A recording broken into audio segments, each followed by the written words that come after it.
Hi friends, welcome to Jeevitha Sagam. இப்போது ஈஸியான நல்ல டேஸ்டியான தேங்காய் பால் ரசம் எப்படி செய்யலான்னு பார்க்கலாம். இப்போது ஒரு பாத்திரத்தில் ஒரு சின்ன லெமன் சைஸ் அளவுக்கு புளி எடுத்து ஊற வச்சுக்கலாம். இது ஒரு 20 நிமிஷம் ஊறினா போதும்.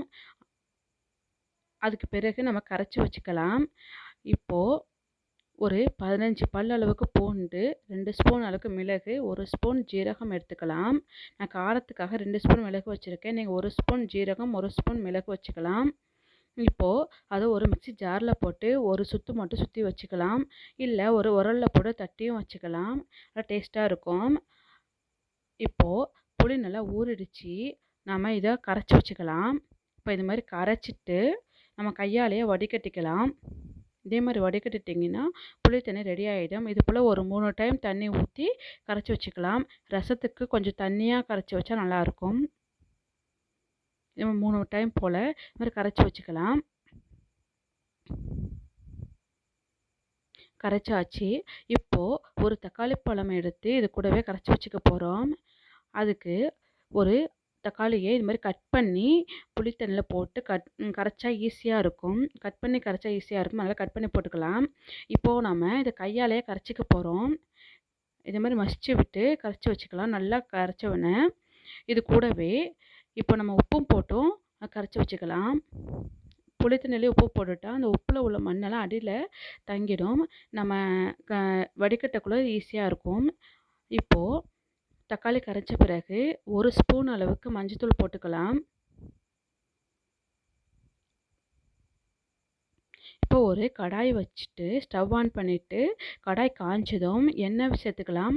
கொஞ்சமாக எண்ணெய் விட்டால் போதும். 1 ஸ்பூன் அளவுக்கு எண்ணெய் விட்டால் போதும். ரசத்துக்கு ரொம்ப எண்ணெய் விட்டால் நல்லா இருக்காது. இப்போது நான் கட்டி பெருங்காயம் சேர்த்துக்கிறதுனால ஃபஸ்ட்டே சேர்த்துக்கிறேன். பெருங்காயம் நல்லா பொரிஞ்சதும் கடுகு சேர்த்துக்கலாம். இப்போ பெருங்காயம் நல்லா பொரிஞ்சிடுச்சு. இப்போ 1 ஸ்பூன் அளவுக்கு கடுகு சேர்த்துக்கலாம். இப்போது நல்லா கடுகு நல்லா வெடித்ததும் நம்ம அரைச்சி வச்சுருக்கிற பூண்டு, மிளகு, ஜீரகம் சேர்த்து கொஞ்சம் வதக்கிக்கலாம். கொஞ்சம் நல்லா வதங்கினதும் 4 காஞ்ச மிளகாய் எடுத்து இது மாதிரி கிள்ளி போட்டு வதக்கிக்கலாம்.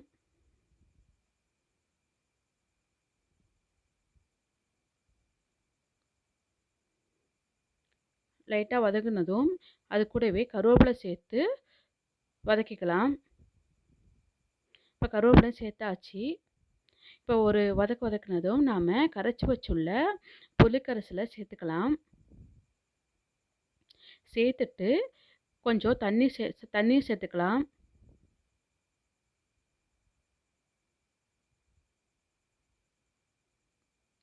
இப்போ தண்ணி சேர்த்துட்டு ஒரு மீடியமான ஃப்ளேமில் வச்சு கொதி வர வரைக்கும் வெயிட் பண்ணலாம்.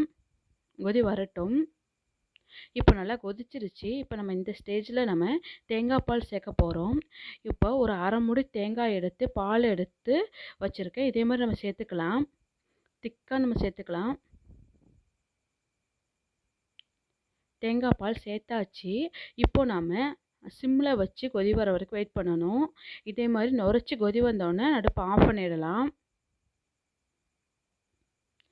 அடுப்பை ஆஃப் பண்ணிவிட்டு நம்ம கொத்தமல்லி சேர்த்துக்கலாம். கொத்தமல்லி சேர்த்துட்டு நல்லா கலக்கி விடுக்கலாம். இப்போது நம்ம தேங்காய் பால் ரசம் ரெடி ஆகிடுச்சு. இப்போ ஒரு வேறு பாத்திரத்தில் மாற்றிக்கலாம். இப்போது ரசத்தை எல்லாம் வேறு பாத்திரத்தில் மாற்றிக்கலாம். அவ்வளோதாங்க, ரசம் ரெடி ஆகிடுச்சு. இது நல்லா சூடாக சாதத்தில் போட்டு சாப்பிட்டா செம்ம டேஸ்ட்டாக இருக்கும். இதுக்கு கூடவே உருளைக்கிழங்கு வறுவல் இல்லைன்னா அப்பளம் வச்சு கூட சாப்பிட்டுக்கலாம். இது குழந்தைங்கள் பெரியவங்க வரைக்கும் நல்லா விரும்பி சாப்பிடுவாங்க. ரசம் சாப்பிடாதவங்க கூட இந்த ரசம் நல்லா சாப்பிடுவாங்க. ஒரு டைம் நல்லா செஞ்சு பாருங்கள். செம்ம டேஸ்ட்டாக இருக்கும்.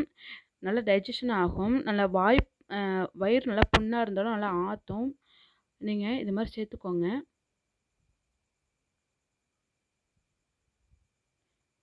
இது மாதிரி ரசம் செஞ்சு பார்த்துட்டு எனக்கு உங்களோட ஃபீட்பேக்கை கமெண்டில் சொல்லுங்கள். ப்ளீஸ் லைக் பண்ணுங்கள், ஷேர் பண்ணுங்கள். ப்ளீஸ் மறக்காமல் சப்ஸ்கிரைப் பண்ணுங்கள். தேங்க்யூ.